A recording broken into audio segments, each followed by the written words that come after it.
something. What? Hello? Yeah? Are you listening? I need to tell you. I need to tell you. I need to tell you. I need to tell you.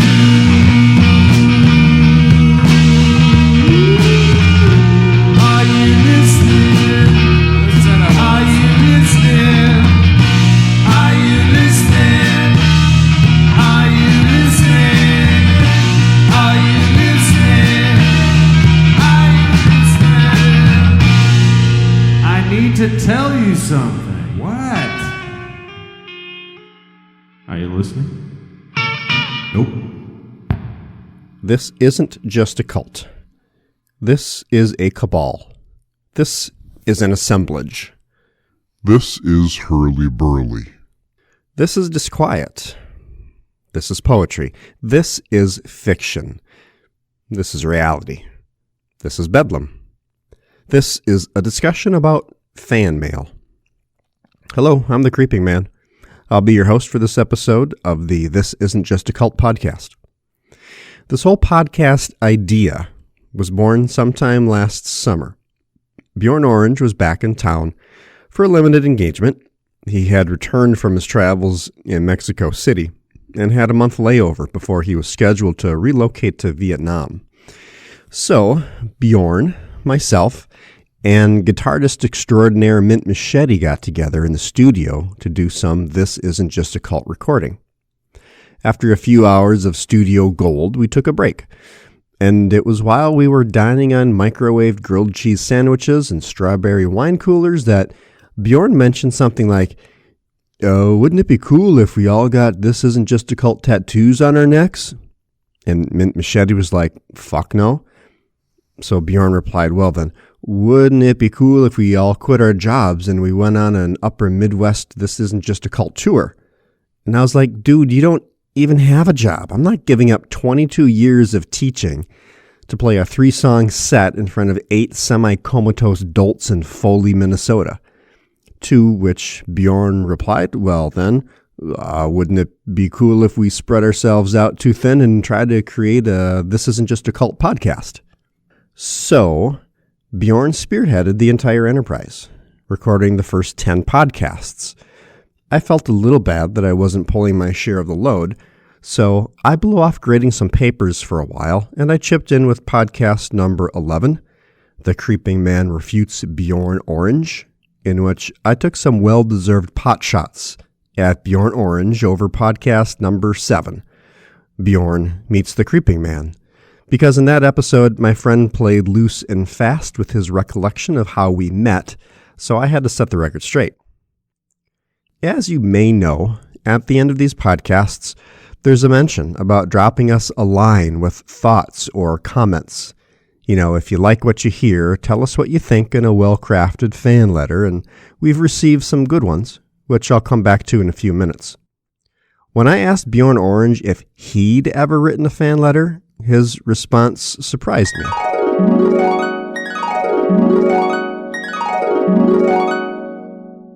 When I was a kid, I used to write a ton of fan mail.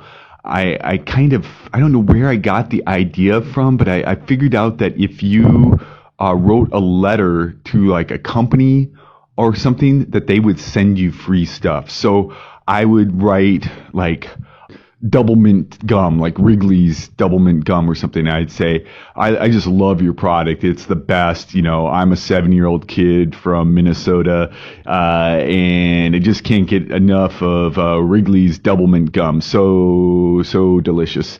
And then boom, you know, like a month later, I'd get like a package with some gum in there and a letter saying, oh, we really appreciate yada, yada, yada. Because I was, you know, kind of collecting football cards and sports stuff. I don't know why I really wasn't into sports that much, but that was the thing that you did when you were a kid in Minnesota. So I started writing letters to athletes. So I was a big San Francisco 49ers fan for some reason. I became I don't know. I got this thing in my head about Joe Montana when he played for Notre Dame. So I don't know why. I wrote him a letter when he was at Notre Dame. He sent me a picture back, which was autographed. And then when he was drafted by the 49ers, I wrote him another letter, and he sent me another picture with his autograph on it. You know, I wrote little Leo Lewis, wide receiver for the Minnesota Vikings. I believe number 57, is that correct? I don't know. And he wrote me back. He spelled my name wrong, but he said peace and best wish. You know what? I think he wrote peace wrong too. I think it said Piece. I'm a fine one to talk because I can't spell at all, and I make all kinds of grammatical errors. But I thought that was it was like peace and love, or peace and best wishes, Leo Lewis. And then he spelled my name wrong. But good guy, whatever. That's cool. Sent me some stuff. Also, I like the 49ers and everything, but the Seattle Seahawks, I mean, they were crazy bad when in the 70s, 80s, but they had the coolest uniforms. I mean, those helmets, the whole color scheme, fantastic. And I probably had some sort of design mentality. And then they have a quarterback named Jim Zorn. Zorn. It's got a Z. That's awesome. So I wrote Jim Zorn and his wide receiver, Steve Largent. I wrote them separate letters, and they both wrote back to me. They sent me football cards, and both of them wrote entire Bible verses on the face of the card. You couldn't even see their pictures. They just sent these Bible verses to me, which I guess was super cool. And then I wrote Wayne Gretzky, and I wrote tons and tons of people. I wrote just teams in general, like the Seattle Sounders or the San Jose Earthquakes, which were soccer teams at the time. And I would be like, I just love your team. And then they'd send me a pennant. Or, I don't know, I had tons of this stuff that was sent to me for basically my fan mail. I'm not even sure I was always like a fan of them, but I like to get stuff in the mail. So that was cool. I wrote the mayor of New York City one time when I was a kid because I saw Mayor Ed Koch. How do you pronounce his name? I saw him on 60 Minutes. My parents were watching 60 Minutes, and he got on there, and for some reason, I think he was trying to be endearing. He had kind of an interesting personality, and he said that he had never met anybody in his entire life that did not like tuna fish, which is insane because tuna fish out of a can is like the worst thing ever invented. I had a daycare provider when I was a small child, like 4 or 5 years old, who every Sunday night made this vat of tuna fish casserole, and then she'd serve it to us on Monday. Tuesday, she'd dye it blue. Wednesday, she'd dye it green. Thursday, she'd dye it purple. And then we were just supposed to eat this like it was a new meal. And I can't go near tuna fish out of a can right now, especially since I'm vegetarian as well. It had a lot of lingering effects, I guess. But I wrote the mayor about this. I was like, yeah, Mayor, you seem like a cool guy and everything, but that's totally incorrect. I can't stand tuna fish. He wrote me back. A very nice letter. I still have it to this day, and it was incredible. He sympathized with me, which I thought was kind of crazy. He's writing like a 9-10-year-old kid in Minnesota who can't even vote for him, but that was nice. Oh, I just thought of another one. There was a political cartoonist, still is, in Minnesota. His name is Steve Sack. And as a kid, I don't know, dorky kid, 9 years old, reading the editorial page and reading the political cartoons, Steve Sack, I think, probably had just started off his career. I thought this guy was amazing. I'm sure I didn't understand most of his stuff, but I wrote him a letter and I said that I'm an aspiring political cartoonist. I don't know why. He wrote me back like a 7-10-page handwritten letter giving me tips on how to make political cartoons, and that especially like how you accentuate a feature.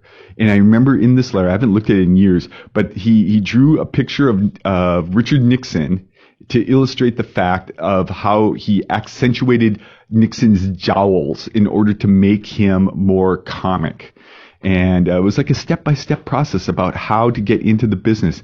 Steve Sack, good guy, right? You know, really, I don't know. I should like look that up sometime. There's nothing like the actual letter. Those were the days, right? Those were the days.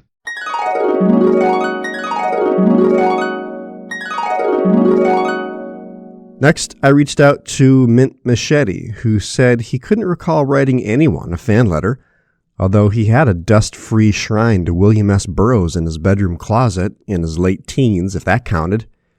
Doesn't. Not the same thing. But I'll give him credit for worshiping a literary trailblazer. And Bosky Rumbluffer told me that the one fan letter that he sent out in the early 1980s to Frank Zappa was returned postage due. I must have been too busy playing with Legos and Atari back in the day. It wasn't until 1993 when I wrote my first and only fan letter. Do you remember 93? Bill Clinton was sworn in as the 42nd President of the United States. The Branch Davidian debacle ended with 76 people killed in a fire. The Church of Scientology was granted full tax exemption by the IRS. Vincent Price died of lung cancer. River Phoenix died of a drug-induced heart failure. And Iggy Pop released an album called American Caesar. I can't say I was a huge Iggy Pop fan at the time, although he had a couple of tracks I liked. Lust for Life, Nightclubbing, Candy. 93 was a fantastic year for me personally. The relationship I was in was destined for abject failure in a few years. And I found myself living in my mother's South St. Paul basement, working for minimum wage at a CD store called Tidal Wave. And this after graduating with a Bachelor of Science degree in radio broadcasting, which, just to let you know, is a worthless degree for someone with no interest in working in commercial radio for a career. But 93 was a great year in music. You had PJ Harvey's Rid of Me, Crackers' Kerosene Hat, the Smashing Pumpkins released Siamese Dream, and my favorite band in the world, The, came out with Dusk. Frank Black put out his first solo release. There was Morphine's Cure for Pain, Songs of Faith and Devotion from Depeche Mode, Laid by James, Spare Ass Annie's and Other Tales by William S. Burroughs and the Disposable Heroes of Hypocrisy, and American Caesar from Iggy Pop. Now, I wouldn't have normally bothered to check out an Iggy Pop CD, but it was playing at work, and I thought it was cool, so I bought it. And I had it on heavy rotation for a while. The liner notes included a message from Iggy, and he wrote, "I tried to make this album as good as I could, with no limitations of other people and no formula shit. This is individual expression. If you want to know more about me, write me and I'll reply." So, I wrote him a letter. Now, of course, this is 26 years ago, and I've got no idea specifically what I wrote. Probably something just about how much I liked American Caesar. I dropped it in the mail, and I promptly forgot about it.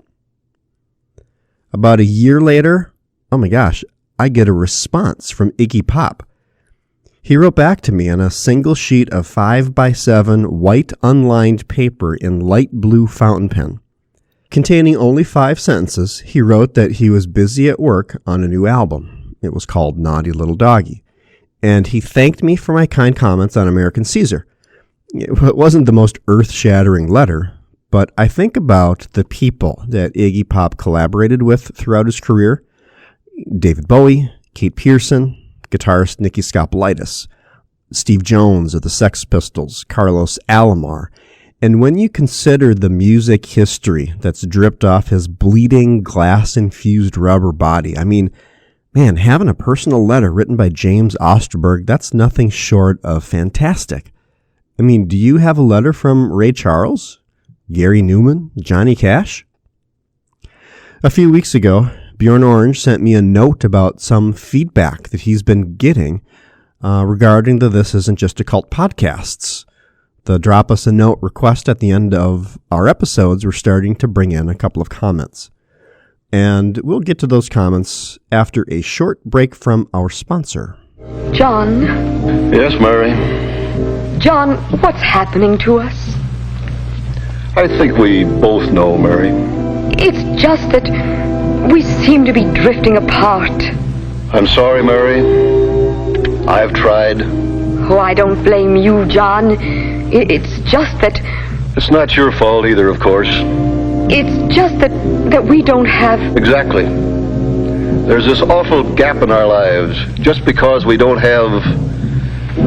Oh, but why talk about it? It's just that... Oh, I keep hoping someone can find a way to... Don't be a fool, Mary. You know that's impossible. Oh, I know. It's just that... Gad, it's ironic. With all our technology and industrial know-how, we still don't have the one thing that could give us a better way of life. They say it can't be done, that it's just an impossible dream. But in the laboratories of Your Name Here, dedicated scientists faced the challenge. Years of heartbreaking failures and setbacks only stiffened their resolve to conquer the problem. And one day, a strange and historic accident. And the search was over. From the laboratories of Your Name Here had come the key to the secret that had baffled man through the ages. No longer a dream, but a reality was Your Product Here. Now, for the first time, limitless horizons opened for the nation. A brighter future unfolded. Thanks to Your Name Here. employment boom. Not only in the vast modern facilities of Your Name Here, but in factories everywhere, geared to supply this vital new industry that is reshaping our economy and transforming the lives of millions.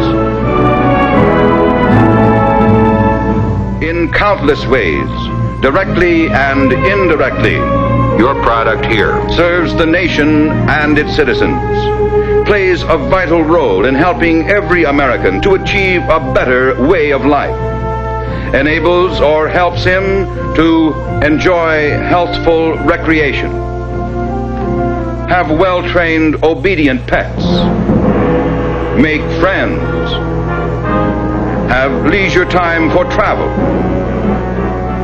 grow bigger crops,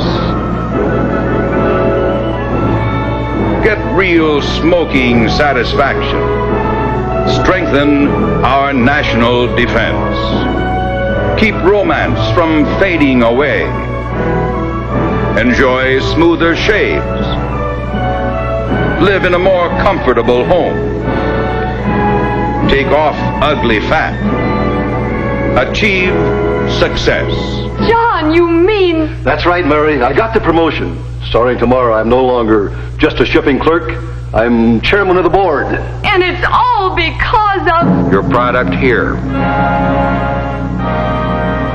Thus, the Your Name Here story.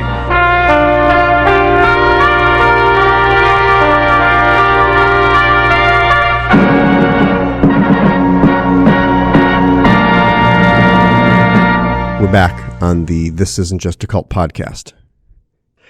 Today I'm talking about fan mail. While this podcast is relatively new, we've assembled something like 11 episodes. Some fan letters and emails are starting to come through.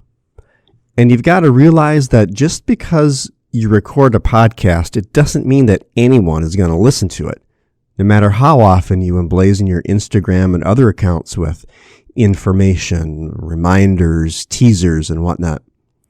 So it is incredible when somebody takes time out of their day and drops us a note. It means something. It makes the whole writing and recording process worth it. Here's a note that came to us from a listener in Dillon, Montana.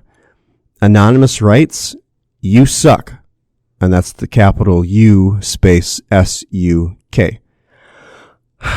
Thanks, Anonymous. Great to hear from Big Sky Country. You know, I just recently found out that the state fish of Montana is the West Slope cutthroat trout. That sounds cool. Like you're taking your life in your own hands if you got a cutthroat trout at the end of your line. You know, you reel her in, and that cutthroat trout with a peg fin and a parrot on its shoulder surprises the hell out of you and slices your nose off with its cutlass. Keep listening, Anonymous, from Dillon, Montana. Thanks for the support. All right, we got this from Council Bluffs, Iowa. Since I begin my online business, I am raking in $42.40 every 15 minutes. And as unbelieving as it sounds, doable for you as well, because I've never had a job as easy as this one. Everyone can do it with no exception. I suggest you do not pass up on this hot chance, which you can do even in your spare time for some extra bonus monies to your main source of incomes, because you might regret it afterwards if you don't do it, all for the cost of a one-time fee of $75, which you will get back guaranteed in your first week. I rather like the personal touch on that one. The logic seems to be sound. Maybe if I need a little something on the side, I might check it out. It's gotta be legit. We got this email from an unnamed person. I want to say those Creeping Man songs are so fucking good. I've listened to that episode like 4 times. All right. I think this comment's in reference to podcast number 7, Bjorn Orange Meets the Creeping Man.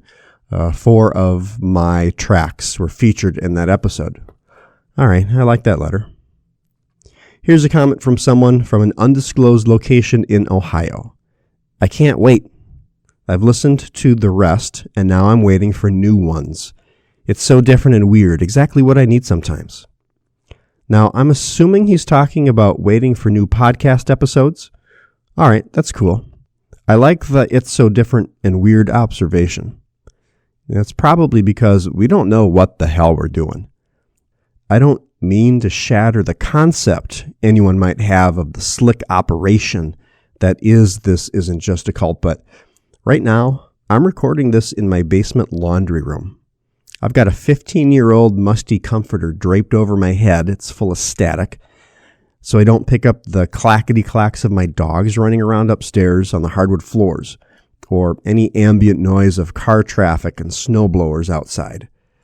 I've got a used microphone propped up on a plastic cooler, and if I move the wrong way, the whole thing falls over. I'm using an old black sock for a pop filter. It feels like 100 degrees under this comforter, and I can hardly read the text on the page, and I feel just like an idiot. But that's the price you pay, I guess, to get fan mail from a dude in Ohio. This Isn't Just a Cult is all about the strange and the peculiar. I mean, have you listened to any of the Long Lightning episodes? So, speaking of, let's listen to a new recording. This is Under the Stairs by the Creeping Man.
You have been listening to This Isn't Just a Cult, a work of real fiction.